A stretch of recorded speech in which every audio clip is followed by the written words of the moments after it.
Почитувани граѓани, денес се потврди се. СДСМ ја говореше вистината за Кочани од првиот ден. Обвинетите полициски службеници вчера се лица кои СДСМ ги објави во серијалот Вистината за Кочани како директно одговорни за дозволување на нелегалното работење на дискотеката Пулци за сите безбедносни пропусти. Се извинувам. Благодарение на објавените факти, притисокот конечно се постапува.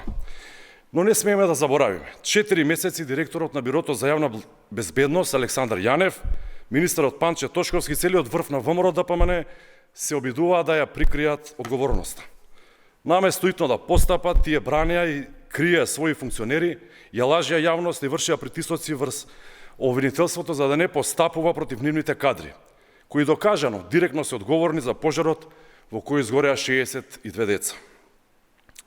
Во овој период многу веројатно биле уништувани докази. Беше компрометирана истрагата, а родителите беа повторно понижени со лаги и игнорирање. Александар Јанев, како прв човек на БЈБ, има директна одговорност за своите подредени. Тој ги поставил, тој давал наредби и затоа буквално мора да понесе кривична одговорност.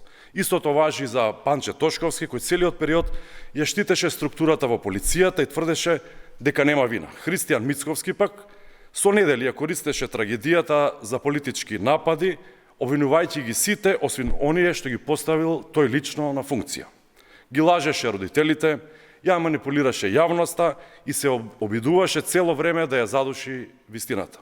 Мицковски, кој е некрофил сега? Дали си ти или е СДСМ? Денес, почитувани граѓани, отвараме многу битно и суштествено прашање. А тоа е следново. Колку докази се уништени додека власта ја блокираше правдата? Колку одговорни лица ќе успеат да избегнат казната поради 4-месечното прикривање? СДСМ бара целосна одговорност од сите инволвирани, институционална, кривична и политичка. Јавноста мора да знае кој ја кочеше истрагата, кој ги штитеше виновниците и кој со молк и лаги учествуваше во прикривањето на една од најголемите трагедии во поновата историја на нашата Македонија. Без одговорност за Јанев, Тошковски и Мицковски нема целосна правда, а правда за Кочани мора да има.